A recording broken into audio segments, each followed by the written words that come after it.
साथियों, जम्मू में बहुजन नायकों की अगर गिनती करने लगें तो समय पूरी रात क्या कई दिन लग जाएंगे। ऐसा नहीं है कि जम्मू में बहुजन नायक नहीं थे, उन्होंने बहुजनों के लिए जंग नहीं लड़ी थी। सिर्फ फ़र्क इतना है कि उन बहुजन नायकों की कहानियाँ नहीं दिखाई गई, उनके बारे में लिखा नहीं गया। अगर किसी ने लिखा भी तो वो लोगों तक पहुंचा नहीं। हम उन बहुजन नायकों पर कोशिश कर रहे हैं कि आप तक वो सारी कहानियाँ पहुंचाएं। आज हम जिस बहुजन नायक की कहानी पर चर्चा करने जा रहे हैं, शहीद। अगर आपको लगता है कि आरटीआई इंडिया न्यूज़ वाकई ही आप लोगों के लिए काम कर रहा है और आपकी आवाज़ सरकार तक पहुंचा रहा है, तो हर माह 99 रुपये देकर के आरटीआई इंडिया न्यूज़ की मेंबरशिप लें, ताकि हम आपकी आवाज़ सरकार के कानों तक पहुंचा सकें, आपका हर वो मुद्दा सरकार तक पहुंचा सकें जो बाकी मीडिया सरकार तक नहीं पहुंचा रहा। भगत अमरनाथ जी, उनकी कहानी पर चर्चा करना इसलिए ज़रूरी है कि कौम के लिए जो उनकी शहादत है वो बहुत बड़ी है, और उनकी शहादत के बाद जो बहुजन समाज को मिला वो आप सब जानते हैं। इस पर चर्चा करने के लिए इस वक्त हमारे साथ एक 83 वर्ष के व्यक्ति इंजीनियर हेमराज फोंसा हैं। उनसे बात करने के लिए हम पहुंचे हैं और उनसे मिलना थोड़ा मुश्किल था क्योंकि हम ढूंढ रहे थे, नंबर नहीं मिल रहा था। लेकिन हम उनके पास पहुंचे हैं ये जानने के लिए कि जिन दिनों में वो भगत अमरनाथ जी के साथ रहे हैं, शहीद भगत अमरनाथ जी के साथ रहे हैं, उन दिनों की कहानियाँ क्या थी, ये शहादत तक का सफ़र क्या था। सर, बहुत बहुत स्वागत है हमारे प्रोग्राम में। धन्यवाद जी, आप लोगों का जिन्होंने आकर के ढूंढा है, आप लोगों का सब बहुत बहुत शुक्रिया। आरटीआई चैनल का, आरटीआई चैनल और उनके आप जो कार्यकर्ता हैं, आप पिछले 2-3 दिन से मुझे ढूंढ रहे हैं, आए, आपका बहुत बहुत धन्यवाद, स्वागत। पूछिए आप।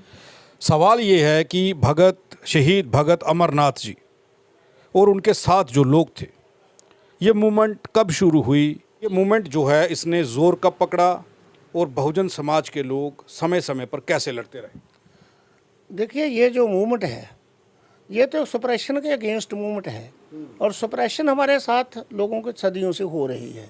इसलिए हर सदी में कभी गुरु रविदास जी ने इसका फेस किया, कभी बाबा नानक जो फानी थे सिख के, वो उसने किया, कबीर साहब ने किया। इसी तरह से बहुत से लोग जो हैं वो हमारे वक्त वक्त पर इसे चैलेंज करते रहे और लोगों को राह दिखाते रहे। एक बात जो सबसे बड़ी वो रही कि हमारे बुजुर्गों का रास्ता जो था वो सबके लिए कॉमन था, उस पर कोई भी चल सकता था। अब यह है कि जब लंबी बात ना करते हुए हम इसको संकोच करके अब जे.एंड.के पर, जैसे आपने कहा, आपके समय की भी पाबंदी होगी। ये जो हमारी मूवमेंट यहाँ जे.एंड.के में है, जे.एंड.के में मूवमेंट जो है उसमें स्कूल हमारे लिए बंद थे, तालाब से पानी नहीं मिलता था, कोई कुएं पर नहीं चढ़ सकता था। तो इसी तरह से करके लोगों को तंगी ही थी, और इन लोगों के साथ वो रोटी रोजी का जो साधन था वो साधन से छीन लिया गया था। अगर ये किसी के घर काम भी करते थे तो उसकी मर्जी थी, वो कुछ दे या ना दे, या रात को 2 फुलके दे करके बाकी घर वाले जो थे वो सो जाए बगैर खाए ही। ऐसी सिचुएशन थी। तो ये जो किस दशक तक ये रहा है, कब तक ये बहुजन समाज ने जम्मू कश्मीर में सहा है? ये देखिए, ये तकरीबन 1930-32 के करीब जो है ये बात जो है, ये हमारे जो बुजुर्ग थे, जब राउंड टेबल कॉन्फ्रेंस में डॉक्टर अम्बेडकर ने सारे भारत के जो लीडर थे सारी पार्टियों के और ब्रिटिश वाले, उन सब को जिस वक्त चैलेंज किया कि आप लोगों ने हमारे साथ बेइंसाफ़ी की है, और उन्होंने अंग्रेज़ों को भी ये कहा कि आपने पिछले 2 साल से हमारे साथ बेइज्जती की है, इसलिए आप भारत छोड़ करके तुरंत चले जाइए। वो जो मूवमेंट थी उसमें जम्मू कश्मीर के महाराजा हरी सिंह भी उसमें प्रेजेंट थे, और उन्होंने वो जो बात है वो सारी बात बाबा साहब की वहाँ सुनी थी। ये पढ़े लिखे अच्छे लोग थे, इन्होंने वहाँ से ट्रेंड लगा लिया कि अब बदलाव का समय आ गया है। इसलिए यहाँ JNK में आकर के भी उन्होंने धीरे धीरे बदलाव जो है शुरू किए। एक हम यहाँ हमारे यहाँ उस वक्त जो वो चैलेंज चल रहा था कि भाई हमें जब कॉन्स्टिट्यूशन जो अंग्रेज़ था उसने फैसला किया था कि अब हमने ये खाली कर देना है, भारत को आज़ाद कर देना है, लेकिन जाने से पहले हमने इनको कॉन्स्टिट्यूशन कैसे होगा ये सारी चीज़ें बना के जानी है। ठीक है, उन्होंने वो जो सिस्टम था वो बनाते हुए सारे स्टेट्स में हर जगह वो जो था सिस्टम था वो बनाने के लिए उन्होंने कहा। और यहाँ हमारे भी महाराजा हरि सिंह ने एक गैलेक्सी कमीशन बनाया था, ये बताने के लिए कि इन लोगों के साथ क्या हो रहा है और इन लोगों के मतलब क्या हुकूक की ज़रूरत है। उसके बाद उसी दौरान हमारे जो उस गैलेक्सी कमीशन को भी हमारे 4 लोग मिले थे। वो कौन कौन थे? उसमें भगत सज्जूराम जी थे और उसके साथ थे उसको उस वक्त भगत समाज ही कहा जाता, भगत समाज ऐसा कुछ नाम था उनका। उसके बाद यहाँ उस वक्त काम करने में महाशा नार सिंह जी जो वो पेश थे, बाकी दूसरे लोग थे। महाशा नार सिंह ने के बहुत बड़ा काम किया कि यहाँ इसमें मुरालियाँ के पास वहाँ उन्होंने 1934-35 में 1 लाख लोगों को इकट्ठा किया था। पहले वो आर्य समाजी थे, सारी स्टेट में उन्होंने काम किए, बाग के मतलब गए आर्य समाजी थे, उस पर वो जाते थे हर जगह। उन पर कुछ अटैक भी हुए, मतलब उनको निकालने के पुलिस के पकड़ने के लिए, लेकिन कुछ उनके जलंधर वगैरह के आर्य समाजी काफ़ी ताकतवर लोग थे, वो उसके रेस्क्यू पर आते थे। उन्होंने यहाँ एक मीरा साहब में एक बहुत बड़ा जलसा किया जिसमें कहते हैं, क्योंकि वहाँ जो उस वक्त प्रधान था उसके बेटे को मैं मिला था, वो भी अब गुजर गया है। उसने कहा कि मैं उसमें था, 12-14 साल का था उस वक्त। तो उस वक्त 1-1.25 लाख के करीब लोग थे। नाम बता सकते हैं उसका, क्या नाम था? वो महाशा बरादरी के थे, अब निकल गए हैं। वो यहाँ कोटली अर्जुन सिंह में रहते थे।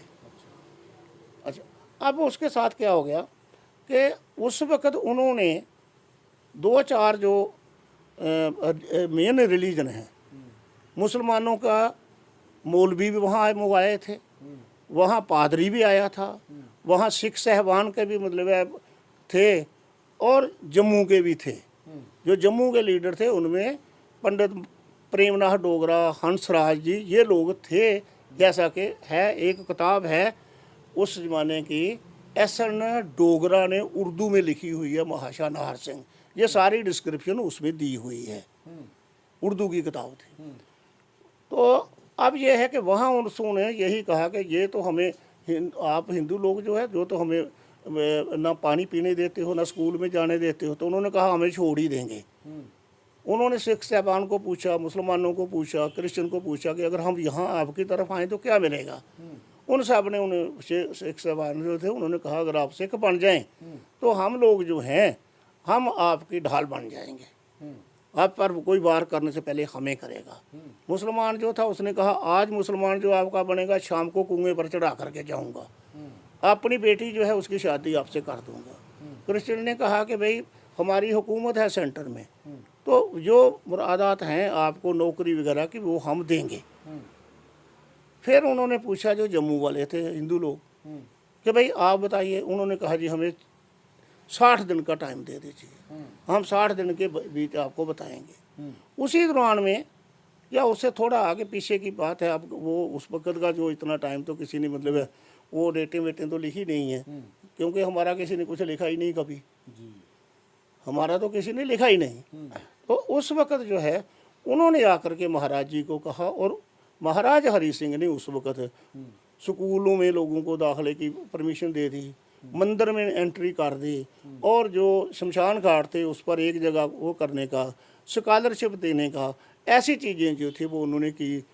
महाराजा हरि सिंह की भी बहुत मुखालफत हुई, लेकिन उन्होंने डट के ये काम जो वो किए थे। उस वक्त उन्होंने जब प्रजा सभा बनाई तो उस वक्त नाम एक का ही मिलता है, कहते हैं कि 2 थे। उन्होंने एक जगत राम एरियन थे किश्तवाड़ के, हमारे बहुत पुराने राइटर थे, BA थे उस वक्त के, वो बाद में MLA भी रहे, एक वो मेंबर थे। और एक कहते हैं कि भगत मंगत राम जी थे, भगत मंगत राम जी जो पहले IAS अफसर हमारे JNK हुए हैं और एडिशनल चीफ सेक्रेटरी से रिटायर हुए हैं। अब उनका उन डिटेल्स में नहीं आता है, लेकिन सुनने में ये कहा था कि वो भी थे, 2 मेंबर थे। उस वक़्त वो उन प्रजा सभा में जो बातें होती थी उसके रिकॉर्ड भी हैं, जिसमें कि उन्होंने जो जगत राम एरियन थे उन्होंने डिटेल में हमारे लोगों के साथ क्या होता था वो सारा कुछ बयान किया। इसी दौरान में और लोग आते गए, और उस वक़्त जो मेघ सभा थी, समाज था, कुछ ऐसा था, मेघ मंडल जो था, अब उन्होंने कहा कि ये तो कुछ लोगों को रिप्रेजेंट करता है, इसलिए ब्रॉडर बेड करना चाहिए, हरिजन मंडल बनाया। और तब तक बाबू मिल्खी राम आ गए और दूसरे लोग जो थे वो आ गए, तो उन्होंने आकर के ये जो है ये मिलजुल करके सब लोगों ने काम करना शुरू कर दिया। उसी ज़माने में इसमें भगत अमरनाथ वो कब ऐड हुए और वो इस मूवमेंट को कब से चलाना शुरू कर चुके थे अपने इलाके में? वो भगत ये ऐसे जो लोग हैं, ये ऐसे जो मतलब है जो बाद में जा कर के अपनी ज़िंदगी तक दे देते हैं, वो जन्म से ही लीडर होते हैं।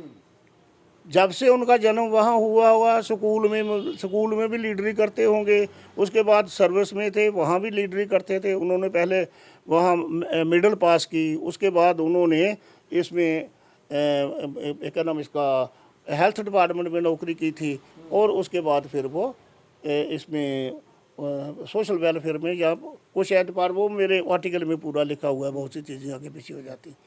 तो वो जो है वो था उस वक़्त। और वो जो हमारे साथ ये जो है, मैं एक मिनट में 1956 में शन रोडिया में भूख हड़ताल हुई थी, और उस भूख हड़ताल में ही सारे जितने लोग थे हमारे वो उसके ज्वाइन किया था उन्होंने। वो लोग वहाँ से घर से आटा चावल दाल सब कुछ लाते थे पैदल उठा करके, यहाँ तक कि मेरे फादर साहब मेरे गांव 40 मील दूर जा कर के तो वो राशन लेकर के गए थे वहाँ। ये मेरे सामने हुआ है। तो इसी तरह से बाकी लोग भी आ रहे थे। लेकिन भगत जी का इस मूवमेंट के साथ जम्मू में आकर के जुड़ना, भगत साहब जो है ना, वो पहले अपनी फैमिली और उसके साथ जुड़े रहे। अब वो आते होंगे, इन लोगों से मिलते होंगे, उसकी तो कोई डिटेल कहीं नहीं है। ये है कि जिस वक्त मैंने 66 में डिग्री की, हम लोग आए जम्मू में चक्कर लगाना शुरू किया, तो उस वक्त हमें इन लोगों के बारे में पता चला। वो शहीदी चौक में उस वक्त रहते थे, और वहाँ हमारा उनके साथ आना जाना हुआ। लोग कम ही थे, हम उन लोगों सब से मिलते जुलते थे। और पहली मुलाकात कब हुई थी आपकी उनके साथ? उनकी मुलाकात है, मैं 66 से पहले तो किसी से मिलने का सवाल ही हमारा पैदा नहीं होता था। मास वाइस के कभी स्कॉलरशिप के मसले में, कभी किसी में। वो लीडर जो हमारे थे लोग, भगत सज्जू राम, बाबू परमानंद, जगत राम एरियन, ये लोग जो थे, इनसे हमारी मुलाकात होती थी। भगत जी से पहले कभी मुलाकात नहीं हुई। लेकिन जब मेरी मुलाकात हुई तो वो अपने वहाँ से बोरी बिस्तरा बंद करके तो जम्मू में आ चुके थे। तो ये वाक़या जो है वो 67 का लगा लीजिए, 66 का लगा लीजिए, उस ज़माने में मेरी उनसे मुलाकात हुई थी। उस वक़्त हमारा एक ये था शेड्यूल्ड कास्ट फेडरेशन नाम की एक ऑर्गेनाइजेशन थी, जो बाबू जगजीवन राम ने बनाई थी। क्योंकि जिस वक्त पहले तो यहाँ नेशनल कॉन्फ्रेंस थी, और जब साधक साहब आए तो उन्होंने नेशनल कॉन्फ्रेंस को डिफेंड करके तो कांग्रेस बना दी थी। तो अब ये जितने हमारे लीडर थे, ये सारे इनकी अलाइनमेंट जो थी वो कांग्रेस के साथ ही थी। मास वाइस के बाबू मिल्खी राम जो थे वो हरिजन मंडल में रहता थे।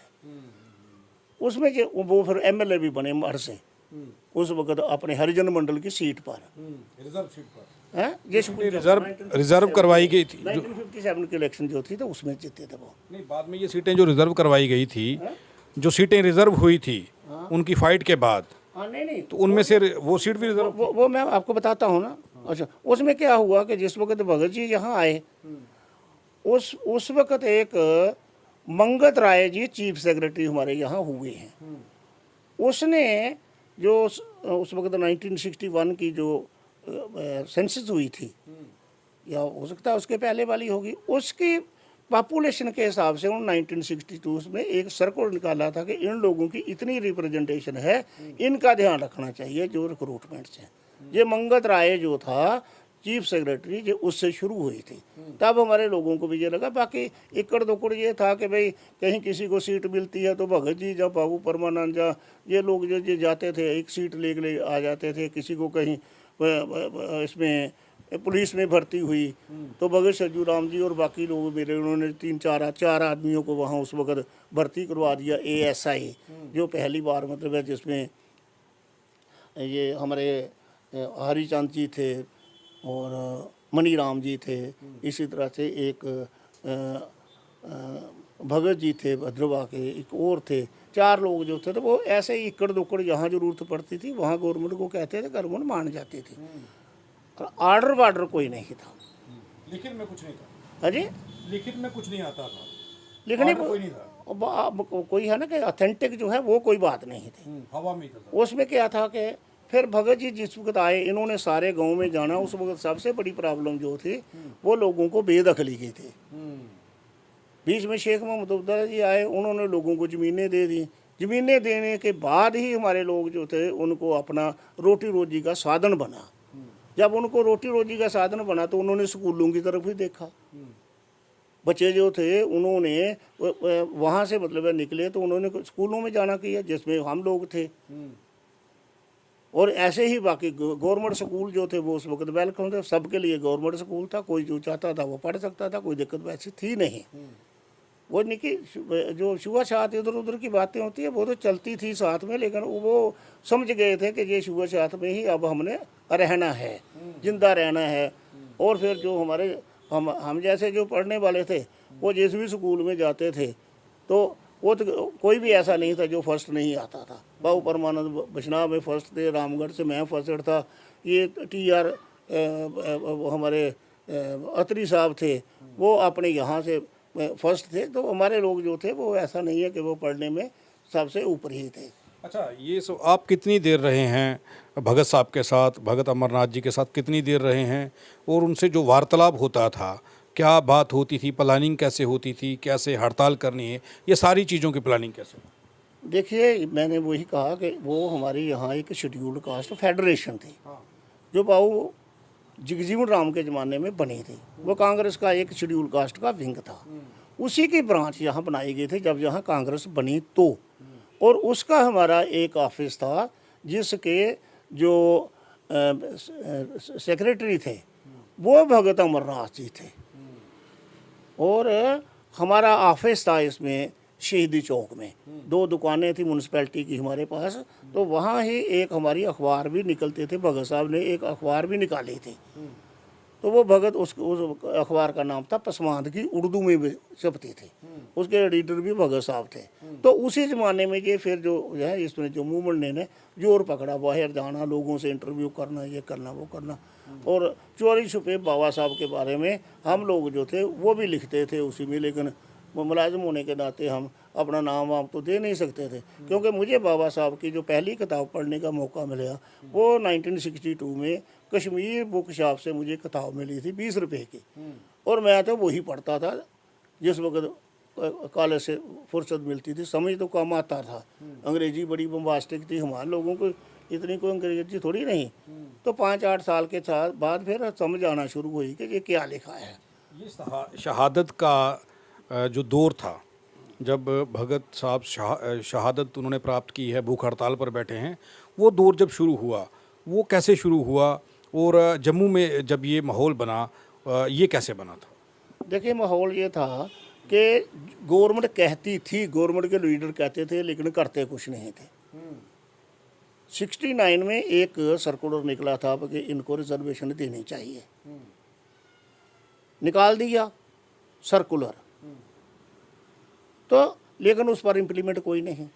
कह देना आपको ये हम खाना देंगे, लेकिन जब खाने जाओ शाम को तो कहना जी वो दाल ख़त्म हो गई है, मतलब कोई सीरियसली लेता नहीं था। ये सब सारी चीज़ें जो भगत जी ने यहाँ सारे चक्कर लगाया और देखा कि हमारे लोगों के साथ जो लिप सिम्पथी है वो ज़्यादा है, काम कोई गवर्नमेंट का करता नहीं है। और उसने ये कहा कि भाई अब या तो अब हमें करो या मरो की बात आ गई कि या तो ये गवर्नमेंट से लेना है, नहीं तो हमने मरना है, ये बात हुई। तो उस वक्त उन्होंने ये जो था पहले जल्द से काफ़ी जगह पर मीटिंगें लोगों को मतलब उन्होंने स्टडी वडी सारा किया था। तो इस तरह से करके अब हम लोग थे, हम तो ये देखिए पोस्टिंग थी बटोत में, तो बटोत से जिस वक्त कभी टाइम आ जाना, मतलब 2 4 5 6 दिन के बाद आ जाओ, तो घंटा 2 घंटे उनके पास भी चले जाना, बैठना, बात करना, ऐसी बातें थी। मूवमेंट की क्या बात होती थी जब आप बात करते की थे? बात ये थी कि अब हमें ये इस तरह से बात बनेगी नहीं, अब हमें कुछ करना पड़ेगा, क्योंकि इस तरह से कोई मानता तो है नहीं। ये कह देते हैं देता वेता कुछ नहीं है। उस वक्त आप देखिए 1932 में माना गया था कि रिजर्वेशन इन सर्विसेज एंड इसमें लीडरशिप में दी जाएगी, तो 1944 तक किसी ने कोई ऑर्डर नहीं किया। बाबा साहब जब आए तो बाबा साहब ने फिर ऑर्डर किया, उसको पहले 8.5% थी, उसके बाद 12% की, ये बाबा साहब ने की। तो इतनी देर में बीच में तो किसी ने कुछ किया नहीं। यही हालत इधर था, कह दो देते थे, करता कोई नहीं था। तो वो जो बात थी वही इन सब के दिमाग में आ गई। और फिर एक ये था कि जो कुछ लोग हमारे गवर्नमेंट में होते थे, उनकी मतलब वो गवर्नमेंट की पॉलिसी के मुताबिक चलना पड़ता। तो ये दो काम तो आप कर नहीं सकते हैं कि गवर्नमेंट में रहें और अपनी भी वहाँ जा कर के चलाएँ। वो उतनी ही बात कर सकते हैं जितनी वहाँ पच सकती है। जैसे मैंने आपको कहा, कहीं सीट किसी की अड़ी है, किसी की ट्रांसफ़र नहीं हो रही है, तो उतनी बात वो अपने हिसाब से करवा लेते थे। अच्छा, सवाल ये है कि भगत साहब, आपने बताया कि कोई कुल मिलाकर 17 डिमांडें थी। वो 17 डिमांडें क्या थी, वो क्या मांगें थी? देखिए 17 डिमांडें जो हैं वो डिटेल में, उसकी डिटेल जो है वो जो मैंने आपको अपना कागज़ दिया उस पर डिटेल दी है 1 से लेकर के वो उर्दू में थी। और वो जो डिमांड थी वो उन्होंने पहले इश्तिहार के तौर पर वो लगा कर जम्मू की दीवारों पर लगाया था कि ये हमारी ये डिमांड है, और डेडलाइन दी थी कि इधर तक आप नहीं मानोगे तो फिर हम इसको अब डायरेक्ट एक्शन में आना पड़ेगा। उसके बाद जब गवर्नमेंट नहीं मानी तो फिर उन्होंने अल्टीमेटम दिया 1-2 दिन का, और भूख हड़ताल पर बैठ गए।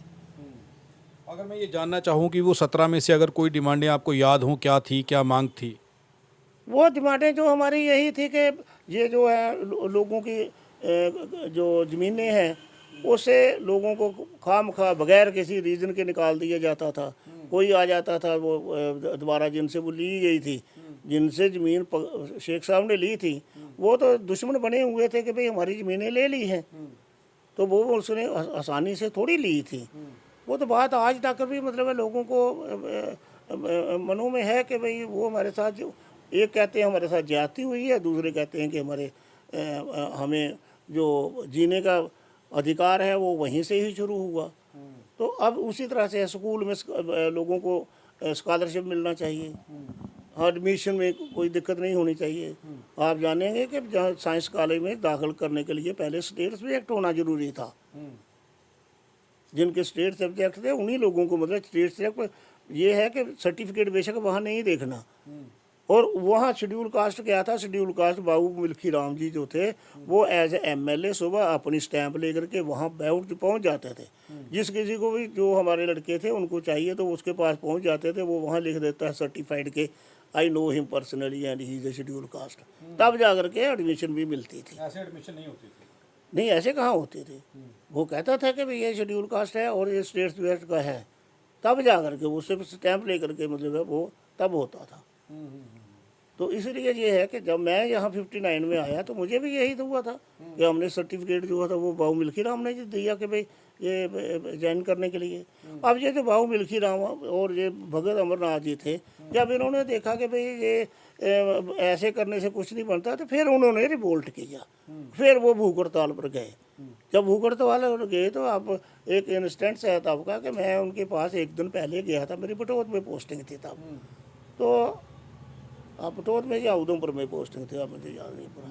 तो मैं आया था, मैं भी आकर के उनसे मिला। वो वहाँ उधर कर्ण पार्क में ही हमारी मुलाकात हुई। तो मैंने उनको कहा, भगत जी ये बहुत बड़ा स्टेप है, तो ये जो स्टेप है अभी लोग हमारे इतने तैयार नहीं हुए हैं।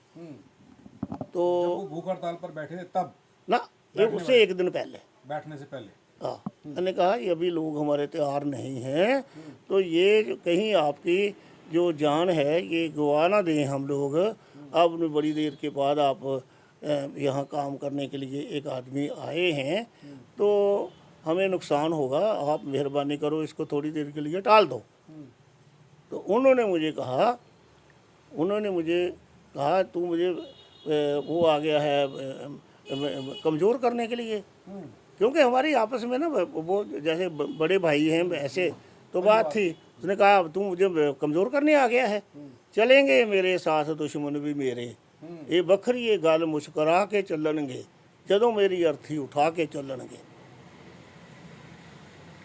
ये उन्होंने कहा। उसके बाद फिर हम जब उन्होंने बोलना भी बंद कर दिया था, तो अगर कोई मैसेज होता था वो लिख के देते थे, तो तबीयत उनकी ज़्यादा ख़राब हो गई।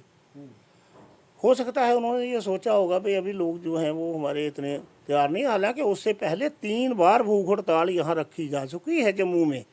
1956 में भी रखी गई थी, इसमें परेड ग्राउंड में रही थी, कर्ण बाग में उससे पहले, कर्ण पार्क में उससे पहले भी लोगों ने भूख हड़ताल रखी थी, और काफ़ी काम लोगों ने, हमारे बुजुर्ग थे उन्होंने किया था डट के। एक रिकॉर्ड के मुताबिक तो 165 लीटर खून हमारे बुजुर्गों का इनके काम करने से पहले सूख चुका था भूख हड़तालों में। जैसे मैंने कहा ना कि वक्त वक्त पर ये जो लोग हैं हमारे, वो डट के ये काम सारा करते रहे हैं। तो फिर वहाँ उन्होंने भूख हड़ताल रखी। भूख हड़ताल रख के तो जब उनकी तबीयत ख़राब होगी तो उन्हें हॉस्पिटल में ले गए। हॉस्पिटल में जब वो चले गए तो वहाँ जा कर के फिर हम गए, वहाँ भी मिले उनसे,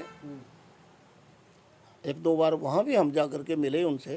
तो वो देखा तो वो बोलते तो थे नहीं, उन्होंने कुछ ऐसे करके 2 बार किया। उसके बाद क्या हुआ कि मेरे एक दोस्त थे, उनकी शादी थी, तो उस दिन एक दिन पहले बारात जानी थी जलंधर। मैं बारात में चला गया था और उसी दूसरे दिन भगत जी रात को गुजर गए, और मैं उनकी जो लास्ट जर्नी थी उसमें शामिल नहीं हुआ था। This is a fact. अब मतलब झूठ मारने की तो कोई मतलब वो ऐसी गुंजाइश है नहीं। तो उस वक्त गवर्नमेंट ने एक बहुत बड़ा वो किया था इंतजाम के, यहाँ पता नहीं आग फूंकी जाएगी, लोग मतलब पत्थर मारेंगे। लेकिन भगत साहब ने ये कहा था कि मेरी मरने के बाद कोई जो है वो नॉन वायलेंस की बात नहीं होगी। जो नॉन वायलेंस की बात होगी वो मेरी ये जो है ये सोच है इसके बरखिलाफ होगी। कोई नॉन वायलेंस नहीं होगा, कोई ये नहीं करेगा, कोई आगजनी नहीं करेगा। तो इस तरह से फिर वो उस तरह से उनका ये हुआ। फिर उसके बाद ये कहा गया है या सुना गया है कि भगत अमरनाथ जी ये कहते थे कि मेरे मरने के बाद मेरे परिवार को मेरी वजह से कोई भी सुविधाएं या उनको नौकरी ये चीज़ें नहीं दी जाएं, मेरे परिवार के हैं इस कारण। This is a fact. उसने कहा कि ऐसा ना हो कि बाद में लोग ये कहें कि इसने अपने परिवार के लिए फ़ायदे के लिए मतलब वो दिए है, क्योंकि लोग तरह तरह की बातें करने से तो बाज नहीं आते हैं ना। तो उन्होंने ये कहा था, दिस इज ए फैक्ट, कि मैं समाज के लिए है। वो उसने थोड़ी देर पहले आर्य समाजी रहे वो सारी उम्र, उससे थोड़ी देर पहले वो राधा स्वामी सत्संग के उन्होंने नामदान लिया था, और उन्होंने कहा कि मैं वो कंप्लीट वेजिटेरियन थे और टी टोटर थे। इस तरह से करके मैंने कभी उनको सिगरेट पीते हुए भी नहीं देखा, और एक ही धुन थी उसकी कि मेरे समाज का क्या बनेगा, उसी में चलते रहते थे। और एक उनकी जो हमारी अखबार थी, उस अखबार में लिखा हुआ था कि मत सता गरीब को, गरीब रो देगा, सुन लेगा उसका खुदा तो तुम्हें जड़ से खो देगा। ये हर बार वो अपने कलम से वहाँ लिखते थे उसके अखबार के पहले पन्ने पर। टैगलाइन थी, है टैगलाइन हुआ करती थी। हाँ, उसमें जो मतलब अखबार का फ्रंट था ना, पसमानदगी यहाँ लिखा था, वहाँ ये लिख करके होता था हर पेज में। ये उसमें जो पहला पेज है हर अखबार का। ये अखबार वो हाथ से लिखा करते थे या प्रिंट हुआ करती थी? नहीं, उस वक्त यह था कि लिखते तो हाथ से ही थे। उसके बाद फिर इसका वो प्रूफ बनता था, वो लोग यहाँ थे जो उर्दू का प्रूफ बनाते थे, उसी से फिर वो प्रिंट निकालते थे, ऐसा करते थे, कुछ ऐसा प्रोसेस था। अच्छा, एक चीज़ आपने कहा है कि भगत साहब जब भूख हड़ताल पर बैठे हैं उससे काफ़ी देर पहले ये चीज़ें शुरू हो चुकी थी, पहले भी भूख हड़तालें हुई हैं। एक फ़ोटो वायरल होता है, उस फ़ोटो में ये दिखाया जाता है कि 2 या 3 लोग जो हैं वो परेड ग्राउंड में भूख हड़ताल पर बैठे हुए हैं। नहीं, वो भूख हड़ताल का नहीं है, वो मीटिंग का है। या मतलब वो एक साइड में वो जो फोटो है वो कासिम साहब हैं जो चीफ मिनिस्टर थे उस वक्त, वो आए थे मीटिंग में, क्योंकि ये कांग्रेस वाले, कांग्रेस थे ना, वो भी कांग्रेस के थे, वो आए थे उस मीटिंग। उसमें एक कासिम साहब हैं उस फोटो में, भगत साहब लेक्चर कर रहे हैं, उनके साथ जो हमारे प्रेसिडेंट थे, मेरे ख्याल में प्रेसिडेंट भगत साहब थे और जनरल सेक्रेटरी थे वो चौधरी गुरादत्ता मल थे, वो एमएलए थे और उस वक्त वाइस चेयरमैन थे शेड्यूल कास्ट डेवलपमेंट कॉरपोरेशन के। उसके साथ ए क्लास कॉन्ट्रैक्टर जो हैं वो लाला हरिराम जी थे कुंदन, वो बाद में 35-40 साल राधा स्वामी सत्संग के सेक्रेटरी रहे हैं। तो ये लोग जो हैं उस फोटो में वो है जो वायरल आपने देखा। ये तो एक फ़ोटो जो आपने दिखाया ये वो फ़ोटो है। एक फ़ोटो उससे पहले है जिसमें माशा नार सिंह और जग्गू राम बटवाल, ये दो लोग दिख रहे हैं उस फोटो में। वो एक अलग हाँ, वो जग्गू राम जो थे ना, वो भी बहुत बड़े हमारे उस टाइम के लीडर थे। वो थे एक चौधरी रसीला राम जी थे, ये लोग थे। और वहाँ उस वक़्त एक बात जो आपको बताने की काबिल है, उस वक़्त परेड ग्राउंड में एक बहुत बड़ा जलसा हुआ था जिसमें बाबू जगजीवन राम जी को बुलाया गया था। और उसमें बाबू जगजीवन राम जो थे वो हमारा जो सारा समाज था वो सारा इकट्ठा हुआ था। बहुत परेड पूरी भरी हुई थी, वो हमने अपनी आंखों से देखा है। और उसमें बाबू जगजीवन राम,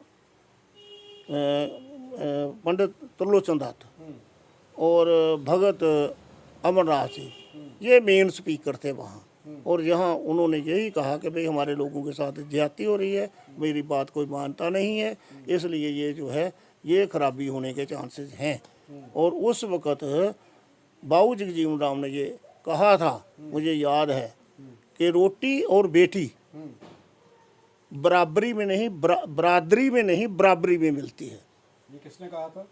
ये बाबू जगजीवन राम ने कहा था कि रोटी और बेटी बरादरी में नहीं, बराबरी में मिलती है। आपकी, मेरी और आपकी बरादरी का अगर कोई बंदा होगा, मैं गरीब हूं तो वो मुझे रोटी पर नहीं बुलाएगा, वही बुलाएगा जो मेरे स्टैंडर्ड का होगा। ये बात भी उसी वक्त वहाँ हुई थी। और उसके बाद बहुत से और मतलब है लोगों, इतने लंबे चौड़े लोगों ने तकरीरें की थी। और वो रात भर उस वक़्त हम लोग जो हैं वो वहाँ दरियाँ शरियाँ बिछाते रहे और ये कोशिश करते रहे। वो एक बहुत बड़ा जुर्म था। बाबू मिल्की जगजीवन राम जी को भगत जी के साथ, भगत जी उनके साथ थे, एयरपोर्ट से ओपन जीप में लाया था रघुनाथ बंदर के थ्रू से, और हमारे बाकी लोग जो थे वहाँ थे। और पार्टीबाजी की वजह से कुछ लोग आगे पीछे हो जाते थे, वो दूसरी बात रही। अच्छा, ये आखिर में मैं ये जानना चाहता हूँ, कई ऐसे लोग थे जिनके कत्ल हुए हैं, जिनके कत्ल हुए हैं इस मूवमेंट में, वो चल रहे थे, लेकिन बाद में ये बता दिया गया कि वो लोग उनकी नेचुरल डेथ हुई है, एक्सीडेंट हुआ है, ऐसी चीज़ें बताई गई। लेकिन कई लोगों के कत्ल हुए हैं जो इस मूवमेंट में उस वक्त चल रहे थे। शेख अब्दुल्ला के कारागार में डाले जाने के बाद ये मूवमेंटें हुई हैं। देखिए, बात यह है कि हमारे लोगों का तो कोई हिसाब किताब ही नहीं रखता था, लेकिन शेख अब्दुल्ला जो था उसके साथ कौन लोग थे? शेख अब्दुल्ला के साथ वही लोग थे, हमारे गरीब लोग जो हैं, जो जिनकी हालत उन्होंने देख करके तो शेख अब्दुल्ला ने जो सारा स्टेप लिया था। उसमें कश्मीरी मुसलमान भी था।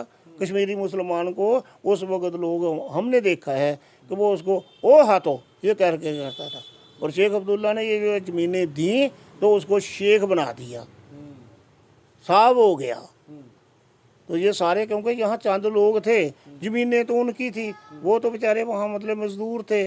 हमारे यहाँ खेती हम करते थे और दाने ले करके जा तो वो। और दूसरा काम जो उस वक्त हुआ था वो ये था कि जो ये जो मनी लैंडर्स जो हैं, उन्होंने बहुत हमारे लोगों पर जुल्म किया था। 10 रुपये लेकर के महात्मा ज्योतिबा फूले ने लिखा है कि एक आदमी ने 10 रुपये लिए थे मनी लैंडर से, 10 साल में 330 रुपये उससे उसने वसूल किए थे।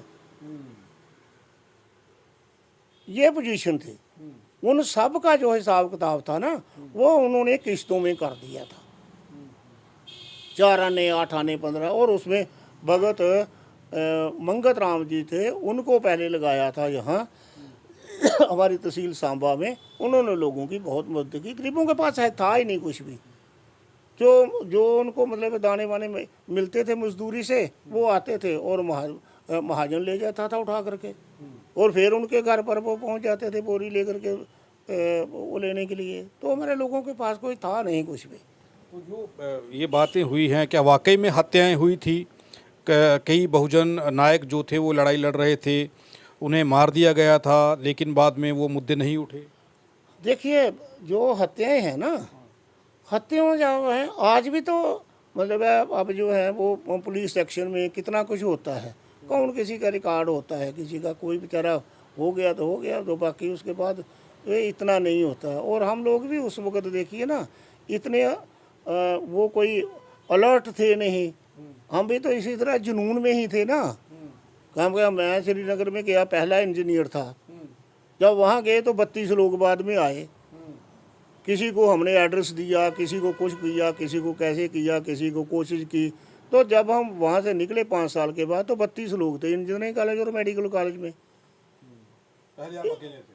पहले मैं अकेला था, और एक हमारे डॉक्टर थे, वो मेरे से पहले गया था, डॉक्टर सांजुमल, बाद में वो उसको SD करलूपिया कहते हैं, वो ब्रिगेडियर रिटायर हुआ था।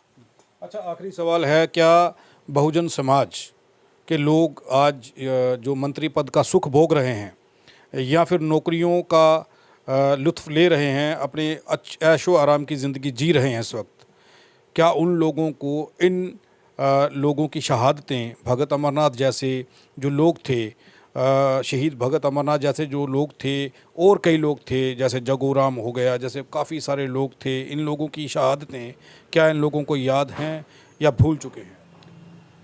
देखिए, बात जो है कि याद तो लोगों को हैं, अब यहाँ लोग अपने बाप को याद नहीं रखते हैं, एक तो बात ये है। दूसरा ये है कि जो पॉलिटिकल आदमी है, वो जिस पार्टी में होगा वो एजेंडा उस पार्टी का चलाएगा। आज वो मतलब एजेंडे के इधर काम करेगा, सुबह को उसको निकाल दिया जाएगा। और जो पॉलिटिकल पार्टी हैं, उनके पास कौन है, कैसे चल रही हैं, वो आप लोगों को, सब लोगों को पता है। उसमें क्या है कि वो हमारे समाज के जिस वक्त उन्होंने कैंडिडेट बनाना है तो उसको बनाना है। यहाँ एक बार ज़माने में चल रहा था कि एक कराटिया था हमारा, उसको कैंडिडेट बनाया, उस वक्त भी BA LLB लड़के थे हमारे, नहीं लिए, ये पार्टी वालों पर डिपेंड करता है। बाबू परमानंद जिस वक्त MA LLB करके पॉलिटिक्स में आए तो 20 लोगों ने उसको कहा ये मूर्ख है, ये क्यों आ गया है, इसने नौकरी में जाना चाहिए। तो ऐसे लोग थे हमारे लोग जो थे, वो क्योंकि फाके के मारे हुए हैं पीछे से, तो जिस वक्त उनको कोई नौकरी या किसी, फिर उसके लिए वही मुश्किल पड़ जाता है। आम लोग ये कहते हैं कि हमारे मुलाजिम जो हैं वो हमारा काम नहीं करते हैं। हम लोगों ने भी नौकरी में रह करके देखा है कि जो हमारे मुलाजिम हैं वो अगर अपनी ही नौकरी बचाए रखें तो ये भी बड़ा काम है, क्योंकि उन पर वहाँ दफ्तर में एक हमारा शेड्यूल कास्ट है और 50 लोग उसकी मतलब है उस पर नजरें हैं कि गलती कहाँ करता है, कहाँ दरख्वास्त देनी है, कैसे उसको नीचे लगाना है। उसके लिए अपनी नौकरी बचा करके रखना भी बड़ा मुश्किल बना हुआ है। उनसे फ़ायदा लेने का जो था वो हमारे लोगों ने वो तरीका छोड़ दिया जो काशी राम जी ने अपनाया था।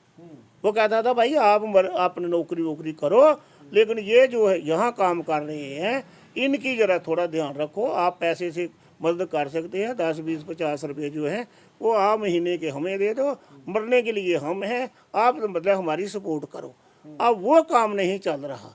अब क्या हो रहा है कि जो जाता है वो 5-7 काम लेकर के जाता है। वो पहले अपना मतलब है जो मुलाजम है हमारा उसके पास छोड़ते हैं। अगर वो 2 चक्कर लगाए तो उसने कहा जो नहीं काम बना तो वो बाहर आकर के गालियाँ देना शुरू कर देता है। उसके साथ उसकी जो कोशिश है, मुसीबत है, वो कोई नहीं जानता। अब ये है कि हमारे लोग जो हैं इनके पास सब कुछ है, मतलब सब कुछ का मतलब है कि काफ़ी है। जो अब पिछले 70 से लेकर के ये देखो अब रिजर्वेशन है तो लोग नौकरियों में आए हैं। अब होना ये चाहिए था कि कुछ लोग हमारे समाज में भी आते।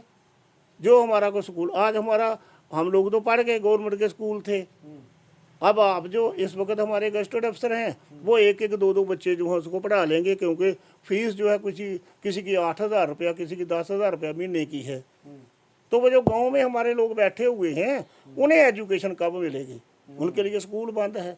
हमारे यहाँ हम में से किसी ने भी कोशिश नहीं की कि हमारा कोई स्कूल हो, कोई कुछ हो। हमारी इतनी संस्थाएं हैं, हमारी इतनी कबीर सभा हैं, गुरु रविदास सभा है। अब धन्य है गुरु रविदास जी के हमारे जो महात्मा जी हैं, हेड कर रहे हैं पठानकोट, उन्होंने अपनी यूनिवर्सिटी को बनाई है। बाकी हमारे कबीर सभा का यहाँ इतना कुछ है, यहाँ बाकी है, तो किसी ने कुछ मतलब हम एजुकेशन की तो गए ही नहीं। बहुत बहुत धन्यवाद सर हमारे साथ बात करने के लिए। फिर आपसे दोबारा चर्चा करेंगे किसी मुद्दे पर। आपका बहुत बहुत धन्यवाद, शुक्रिया, आप आए, यू आर वेलकम। और ये जो मेरी बात है ये सिर्फ जो उस वक़्त हमने वो कहते हैं ना कि लोग कहें कागज़ की लेखी, हम कहें आँखियन की देखी, हमने तो वो आपको जो आँखों ठीक है लिखा हुआ है। तो आपका बहुत बहुत धन्यवाद, आपने वक्त निकाला, तो शुक्रिया। अब आप ये जो कहाँ कितने बजे आपकी रिकॉर्डिंग होगी, तो मैंने तो टीवी से दुखी हो कर के ना पिछले 5-6 साल से टीवी देखना बंद कर दी है, क्योंकि टीवी पर वही एक ही गायन है सब पर।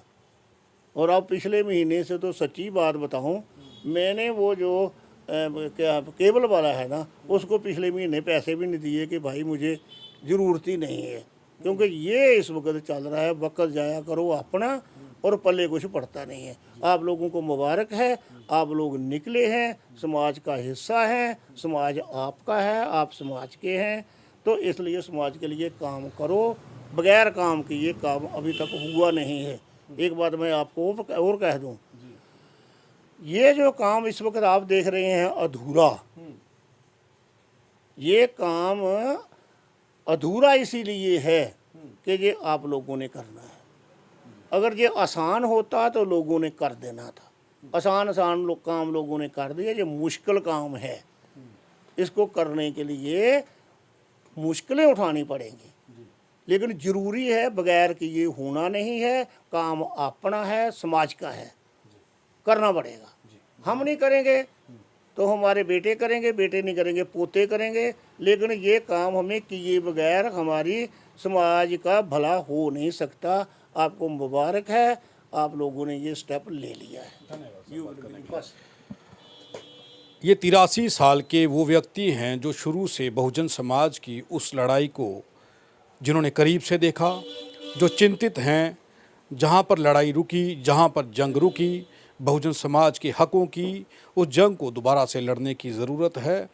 ऐसे बुज़ुर्ग, ऐसे वो लोग जो उस समय को देख चुके हैं जब अपने हकों की लड़ाई लड़ी जा रही थी, हमारे लोग शहीद हो रहे थे, जानें गंवा रहे थे। आज उस लड़ाई को, उस जंग को लड़ने के लिए कुछ लोगों को सामने आना होगा, आवाज़ उठानी होगी, ये इनकी उम्मीद है। हम उम्मीद करते हैं कि ये प्रोग्राम आपको पसंद आया होगा और आप लोग इस चैनल को, आरटीआई इंडिया न्यूज़ को ज़्यादा से ज़्यादा लाइक करें, सब्सक्राइब करें, ताकि आप लोगों तक हम ये खबरें पहुंचा सकें जो नहीं पहुंच रही। बहुजन नायकों की खबरें आप तो लोगों तक जो नहीं आ रही वो पहुंचाने की कोशिश करेंगे। धन्यवाद।